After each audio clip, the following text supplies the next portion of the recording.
Buenos días, hermanos, qué gusto nuevamente estar con ustedes compartiendo este devocional de el día martes. Bueno, hermanos, hoy vamos a aprender a servir a Dios y a los demás. Lo que la palabra de Dios enseña, ¿no? Devocional del día 2 de la semana 6. Los felicito porque ya llevamos 6 semanas más en este devocional. La semana pasada aprendimos el fruto del Espíritu Santo y esta semana vamos a estar aprendiendo sobre el servicio. Vamos a empezar orando para que el Señor abra nuestros corazones y nuestra mente para este tiempo. Amado Señor y Padre Santo, gracias por el tiempo devocional que has dispuesto a través de estos medios virtuales para toda tu iglesia. Gracias, Señor, porque has preparado de antemano muchos estudios para que nos pudiéramos ocupar de ellos, Señor, y de esa manera poder aprender lo que tú tienes para con nosotros, lo que tú quieres de nosotros y lo que tú harás con nosotros. Por eso, Señor, hoy te damos la gloria, la honra, el poder, sabiendo que esta semana será de triunfo para nuestras vidas, porque tu palabra será eficaz en medio de nosotros.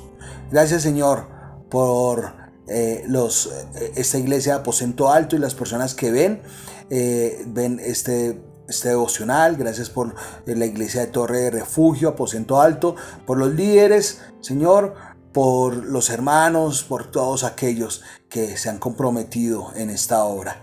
Gracias, Padre Santo, por el servicio que nos diste para hacer, y permítenos tener nuestro corazón dispuesto para hacer tu voluntad. En el nombre de Jesús, amén. Bueno, hermanos, vamos a empezar dando lectura a Mateo capítulo 20, versículos 25 al 28 en la Nueva Versión Internacional. La Biblia enseña de la siguiente manera: Jesús los llamó y les dijo: como ustedes saben, los gobernantes de las naciones oprimen a los súbditos y los altos oficiales abusan de su autoridad. Pero entre ustedes no debe ser así. Al contrario, el que quiera hacerse grande entre ustedes deberá ser su servidor, y el que quiera ser el primero deberá ser esclavo de los demás. Así como el Hijo del Hombre no vino para que le sirvan, sino para servir y dar su vida en rescate de muchos. Amén. Bueno, queridos hermanos, en el mundo normalmente los líderes oprimen y abusan de las personas a las cuales están liderando, ¿cierto? Pero para los que somos del reino de Dios, no hay otra manera de mostrar las capacidades. Todos nuestros dones, todos nuestros talentos deben ser puestos en disposición hacia los demás. De esta manera haremos lo que el Señor hizo, lo que nuestro Señor Jesucristo hizo, que mostró su grandeza sirviendo a otros sin esperar que nadie le sirva. En el reino de los cielos todos nos debemos a otros. ¿Qué quiere decir esto? Lo que quiere decir es que cada uno de los que hemos recibido a Cristo y ya estamos posicionalmente en el reino de los cielos, nos debemos servir a otros, nos debemos a los demás. Es por eso que los invitamos a que usted pueda poner todos sus dones, sus talentos al servicio del resto de la iglesia. Esto dará unidad en el Espíritu Santo. Esto dará siempre unidad, porque el Señor lo hizo, ¿cierto? El Señor lo hizo, lavó los pies de sus discípulos. El Señor fue a la casa de Lázaro, fue a la casa de oficial romano, ¿cierto? Es más, el Señor se detuvo para servir a otros. ¿Cuánto más deberíamos hacer nosotros? Servir a los demás. ¿Y cómo debemos de servir a los demás? Debemos de servir a los demás como a Dios le agrada. La palabra de Dios también enseña en Lucas capítulo 16, versículo 13. Dice: ningún sirviente puede servir a dos patrones. Menospreciará a uno y amará a otro, o querrá mucho a uno y despreciará al otro. Ustedes no pueden servir a la vez a Dios y a las riquezas. Increíble como el Señor Jesús nos está hablando de nuestra disposición para el servicio. Y primeramente nuestro corazón debe estar dispuesto para amar a un solo rey, para amar a un solo patrón.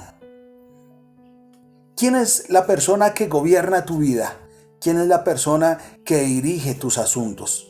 ¿Es acaso Jesucristo? ¿O son las riquezas de este mundo? En Gálatas capítulo 1, versículo 10 dice el apóstol Pablo: ¿qué busco con esto? ¿Ganarme la aprobación humana o la de Dios? ¿Piensan que procuro agradar a los demás? Si yo buscara agradar a otros, no sería siervo de Cristo. Muchas veces, queridos hermanos y amigos, agradar a Dios nos cuesta un poco de desprecio de los demás. Pero el primer servicio al que nosotros nos debemos es servir a Dios, agradar a Dios. Por eso el apóstol Pablo dice: ¿y qué busco yo con esto? ¿Acaso querré yo ganarme la aprobación de los hombres o la de Dios? Que en tu vida sea una prioridad ganarte la aprobación de Dios más que lo de los hombres. Sé que es difícil. Sé que hay momentos donde quisiéramos estar bien con los demás, así fuera negando a Dios, así sea haciendo cosas que a Dios no le agrada. Sé que a veces pasa eso, pero que nosotros, nuestra intención de corazón sea siempre agradar a Dios. Así los demás se indispongan, así los demás no les agrade. Nuestro principal servicio debe ser servir a Dios. El apóstol Pablo también nos dice en Gálatas capítulo 5, versículo 13 y 14, dice: les hablo así, hermanos, porque ustedes han sido llamados a ser libres. Pero no se valgan de esa libertad para dar rienda suelta a sus pasiones. Más bien, sírvanse unos a otros con amor. En efecto, toda la ley se resume en un solo mandamiento: ama a tu prójimo como a ti mismo. Tenemos libertad. Tenemos la libertad de decidir a quién servir. Tienes la libertad de decidir servir a Dios o a los hombres. Recuerdo ahorita en el libro de Josué, Josué dice: yo no sé ustedes, pero yo y mi casa serviremos al Señor. Así que ustedes decidan. Josué llega y le dice al pueblo: ustedes decidan a quién servir hoy, pero lo que soy yo y mi casa serviremos a Jehová, al Dios de los ejércitos, al Dios creador, al Dios todopoderoso. Y luego de eso, es el que comanda, el que lidera todo un pueblo, todo el pueblo de Israel, para pasar a la tierra prometida y conquistarla. Es el que lidera ese ejército, es el que va al frente, es el que conquista la tierra que el Señor les dio para que conquistaran. Él sirvió al Señor con su corazón, pero también sirvió a los otros con sus manos, con su talento, con su gallardía. Por eso, hermanos y amigos, pongan todos sus dones y sus talentos al servicio de los demás. Con seguridad, un día cuando estemos en el reino de los cielos, el Señor le recompensará por su obra. El Señor les bendiga, les guarde y recuerden compartir el video, darle dedito arriba y bueno, esperamos que si tiene algún comentario lo haga. Mañana tendremos un nuevo devocional. El Señor les guarde.